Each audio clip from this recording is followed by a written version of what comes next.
Kalau baca kat saya tak sah, tak betul makhraj dia, tak sah. Kalau bahasa Syafi'i lagilah. Apa ni Fatihah tu, hak merupakan rukun tu, tak boleh. Kalau salah tak sah. Dari segi bacaan dia, dari segi tulisan dia, kalau ni lagu tu tulisan, padahal bahasa Arab lah ni tukar dah. Dia lagu lain, Quran lagu tu tak ada siapa dia boleh ubah. Tengok pelik tu. Lagu tu lah orang panggil mukjizat. Hafal, bukan seorang hafal, ramah hafal. Tawatur dari segi hafalan. Lemahlah kita. Apa yang boleh sepakat jadi pakat duk mengapal ngomong gitu mau tu apa? Siapa dia WBT? Siapa dia upah? Tak ada. Dalam Islam ni tak ada kitab supun. Keluar daripada Islam, kitab suci lain lah, orang panggil kitab suci lah. Agama adakah hafal lagu? Tak ada. Tok Sami dia ke padri dia pun tak ingat lafaz lagu tu. Ni budak-budak kecil pun ingat. Tak pelik. Tawatur dari segi hafalan, tawatur dari segi tadabbur makna dia, perhati makna dia. Tafsir, berapa buah kitab tafsir? Tak ada kitab dalam dunia ni sebanyak tu orang hurah. Tak ada. Paklan ni jadi bukan cabaran ni zaman Nabi saja suruh buat ayat Quran dak. Paklan ni siapa kiamat. Cuba buat. Ada satu kitab yang orang syarah, orang hurah sebanyak Quran, tak putus-putus. Tak ada. Tu peliknya. Orang hafal seperti tu ada? Tak ada. Orang jaga gitu mau tu. Jaga tu kawal tu. Tak ada. Lepas tu cara baca dia tu, makhraj dia kena jaga mau dia. Supo. Benda-benda ni semua kalau diperhati nampaklah tawatur, tabaqah. Jadi tak tanya ada sanad. Sebab kata tak adil lah. Matahari naik, kita tengok sendiri. Tengok sendiri, boleh tengok kan benda tu. Nak sanad apa? Royak matahari naik dah, tak payah waktu tu. Kalau awak ada mata boleh tengok lah. Serupa juga dengan Quran saat ni. Lagu tu. Ini orang panggil tawatur tabaqah. Hak ni paling tinggi. Tawatur tabaqah. Menafikan hak ni, menolak hak ni, jadi rusak akidah, keluar daripada Islam. Tawatur tabaqah. Lepas tu percaya bahawa Tuhan ni tu tawatur tabaqah. Keyakinan lagu tu semua terima. Tak boleh nafi hak tu, tak payah sanad dah, tak payah mari hadis hak tu. Semua maklum, orang Islam tahu. Tu tawatur tabaqah. Yang ketiga tawatur tawaruth atau tawatur ta'amul. Misalnya kita kata macam bab banyak ni, bab sunat, orang lelaki sunat ke apa kan, dan banyak lagi lah hak lain-lain lagi, amalan-amalan lain lagi. Walaupun hak ni tidaklah, kalau kita tengok dari segi hadis tidak sampai ke peringkat mutawatir dari segi sanad dia tu, tetapi dari segi amalan dan dari segi warisan, diwarisi turun temurun dengan apa semua tepat. Lagu tu orang duduk buatnya semaya zuhur 4 rakaat, lagu tu gimana apa? Tak sekira lah tangan bawah pusat ke atas pusat. Hak tu tak sekira, hak tu hak ni angkat tangan, kau nak rokok tu tidak angkat tangan, tak secara tu. Tapi hak asas dia, hak asas dia supaya memang diterima lagu tu daripada dulu sampai kelan ni, diwarisi begitu. Ini orang panggil tawatur tawaruth. Tawaruth tu warisilah bahasa Melayu ni, diwarisi. Ta'amul, amalan orang buat lagu tu, orang buat lagu tu gimana apa, cuma gaya tak serupa tu, cara lah tu. Hak ni bab ala Mekah, hak ni bab ala Mesir, hak ni bab ala tak apa tu. Lafaz dia serupa ke tidak? Serupa. Bagaimana apa? Kalau ada hak tak serupa, orang pantas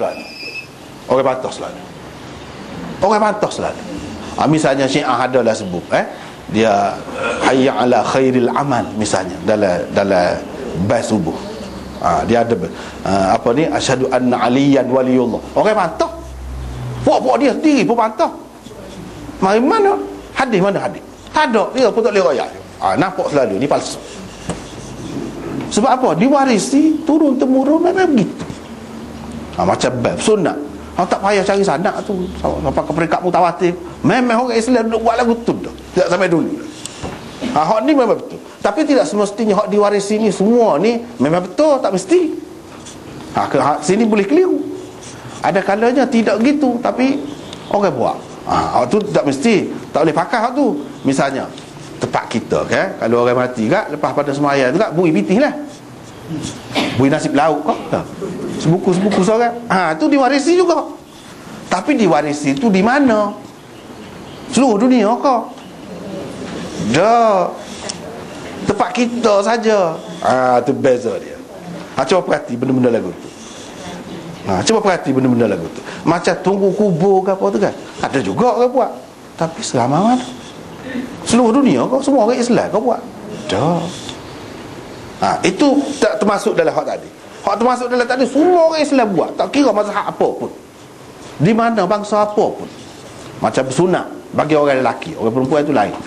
Lelaki. Macam azan, sembahyang, 4 rakaat 5 waktu gapo ni. Dan banyak lagi lah yang lain. Itu tawatur, tawarus orang panggil. Yang keempatnya tawaturul qadril mushtarak. Yang mutawatir ni bukan lafaz dia, tapi makna dia tu mengandungi cerita yang sama, walaupun lafaz dia tu berbeza-beza. Misalnya hadis Mi'raj ni, tiap-tiap hadis Mi'raj ini tidak serupa semua 100% lafaz dia, ada berbeza-beza. Tetapi kita dapat faham daripada semua tu satu cerita, iaitu Nabi telah Isra dan Mi'raj. Tu asas dia. Supaya semaya kita kata asas dia tu. Hak tu kira, tak so kira hak beza kecil-kecil tu. Hak kecil-kecil tak kira, hak asas dia. Supaya juga hak Mi'raj ni asas dia. Apa dia? Nabi telah berjalan malam daripada Masjidil Haram ke Masjidil Aqsa. Lepas tu naik ke langit. Itu cerita tu ada semua dalam riwayat-riwayat Isra Mi'raj ada. Hak tu. Hak lain, hak ni ada sebut masuk syurga, ni masuk sebut ada tengok benda ni dalam riwayat ni, tak ada sebut tu. Tu hak kecil-kecil. Tetapi asas dia makna yang sama-sama dikongsi oleh semua riwayat itu ada. Itu orang panggil tawatur al-qadril mushtarak. Ni ada 4 macam mutawatir.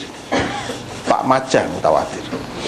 Hak paling tinggi sekali tawatur tabaqah tadilah. Terima Quran tu generasi demi generasi ke apa tu, tawatur tabaqah. Lepas tu supaya juga tentang kepercayaan lah, tentang syurga, neraka ke apa tu. Itu tabaqah lah tu. Orang Islam memang tahu benda tu. Tak ada orang Islam tak tahu, jahil benar lah tu. Kiranya tak mengaji langsung. Kalau dia mengaji sikit, dia akan jumpa selalu. Seramai-ramai orang Islam ni, kalau tanya, dia akan tahu benda tu. Walaupun sanad dia tu mungkin tidak mutawatir dari segi sanad dia, tapi dari segi kepercayaan umum, oleh kerana ada di dalam Al-Quran, maka semua terima. Asas dia ada dalam Quran tu juga. Tak apalah, itu ni sahabat-sahabat ni, inilah namanya. Cuma mungkin nama sahabat hak 29 tu kan, Bilal bin Hamamah, takut keliru takut keliru. Bilal tu lah, tu Bilal tu lah, Bilal bin Rabah, ayah dia nya. Hamamah ni mak dia. Oleh kerana dalam kitab dia sebut gini, tak kita sebut gini lah. Ada juga orang kan sebut bin ni, bin dia berpandukan mak dia. Sebab Muhammad bin Sirin tu bukan ayah dia, mak dia Sirin tu. Ada juga sebab Isa bin Maryam lah.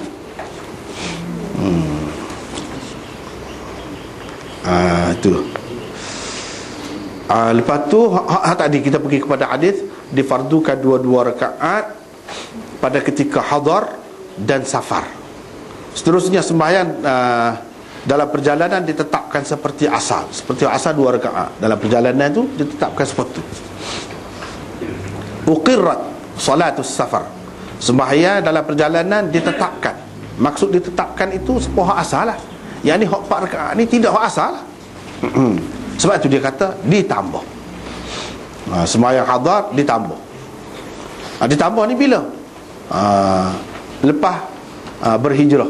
Lepas berhijrah, kira-kira setahun selepas berhijrah ditambah. Lepas tu pada tahun yang keempat pula, ni ayat qasar gapo ni turun pula. Situ untuk musafir boleh qasar.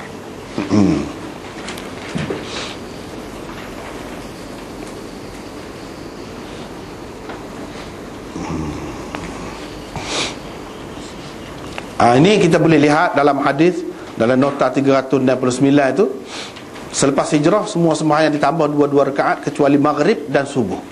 Apa yang kita kata kecuali maghrib dan subuh? Takut maghrib tu asal dia 2 rakaat juga. Mana kita tahu? Nak tahu benda ni dia kena tengok riwayat. Atas riwayat. Tengok riwayat Aisyah juga. Dalam riwayat Aisyah yang lain, iaitu Aisyah kata, "Furidha salatus safar wal hadar rak'atain rak'atain. Falamma aqama Rasulullah sallallahu alaihi wasallam bil Madinah, zida fi salatil hadar rak'atan rak'atan wa turikat salatul fajr bitulil qira'ah wa salatul maghrib li'annaha witrun nahar." Itu beza tu. Sembahyang ketika bermusafir dan ketika bermukim pada asalnya difardukan 2 rakaat. Setelah Rasulullah sallallahu alaihi wasallam berada di Madinah, sembahyang ketika bermukim ditambahkan 2 rakaat. Jadi 4. Sembahyang subuh dibiarkan seperti asal kerana panjang bacaannya. Jadi kira-kira tu dari segi ambil masa tu serupa dengan 4 rakaat juga. Bahkan ada kalanya lebih lama lagi. Itu mengikut yang diamalkan oleh Nabi sallallahu alaihi wasallam dan salaf dahulu. Dan sembahyang maghrib, yang ini juga dibiarkan seperti asal kerana ia adalah witir siang. Sembahyang maghrib tu witir siang. Dia panggil witir siang. Hadis ini diriwayatkan oleh Ibnu Khuzaimah, Ibnu Hibban dan Baihaqi. Selepas diqasarkan, selepas sekian lama sembahyang zuhur, asar, isyak dikerjakan sebanyak 4 rakaat di Madinah, ia dikurangkan, yakni diqasarkan pula menjadi 2 rakaat untuk sembahyang ketika bermusafir sahaja. Sempena turunnya ayat berikut ini pada tahun keempat Hijriah, Allah berfirman, inilah, wa idza darabtum fil ard falaysa alaykum junahun an taqsuru minas salah in khiftum an yaftinakum alladhina kafaru innal kafirina kanu lakum aduwwan mubina. Apabila kamu bermusafir di muka bumi, maka kamu tidaklah berdosa mengqasarkan, yakni memendekkan sembahyang jika kamu takut diserang oleh orang-orang kafir. Sesungguhnya orang-orang kafir itu adalah musuh yang amat nyata bagimu. Menurut pendapat jumhur ulama, arti qasar di sini ialah sembahyang yang 4 rakaat dijadikan 2 rakaat. Qasar. Mengqasar di sini ada kalanya dengan mengurangi jumlah rakaat dari 4 menjadi 2. 1, iaitu di waktu bermusafir dalam keadaan aman. Dan ada kalanya dengan meringankan rukun-rukun dari yang 2 rakaat itu. 2 juga, tapi ringan rukun, iaitu di waktu dalam perjalanan dalam keadaan khauf, bimbang akan diserangan musuh. Dalam keadaan itu jadi ringan. Hak 2 tu pun boleh belajar jalan tukar-tukar pergi mari, boleh. Itu orang panggil salatul khauf pula. Lepas tu sembahyang musafir tu qasar dari segi bilangan rakaat dia, tapi dari segi kedudukan cara sembahyang tu serupa juga. Tak boleh bergerak ke mari, hunggar ke mari, tak boleh. Tapi sembahyang khauf tu lain. Qasar tu reka dari segi kaifiat sembahyang tu pun jadi lagu lain. Lepas tu kalau kita nak bincang tentang ayat ni panjang lagi lah. Ayat ni nya dia kata tidak salah, maknanya boleh juga kalau kita tidak buat gitu, cuma tidak salah saja, tidak berdosa. Nak kau berdosa nak? Tidak berdosa kalau kita buat 2 rakaat sekadar tu je, tidak berdosa. Adakah makna sembahyang hak tamam, sembahyang hak sempurna, hak 4 rakaat tu lebih baik? Tu dia kena sampai masa dia. Tak boleh lagi. Kalau ke mana? Sebabnya ada yang kata sembahyang qasar tu wajib, tak boleh sembahyang tamam, tak sah. Macam mana dia faham ayat ni pula? Ni kena sampai tempat dia. Kalau dia ni jadi mendahului masa pula lah.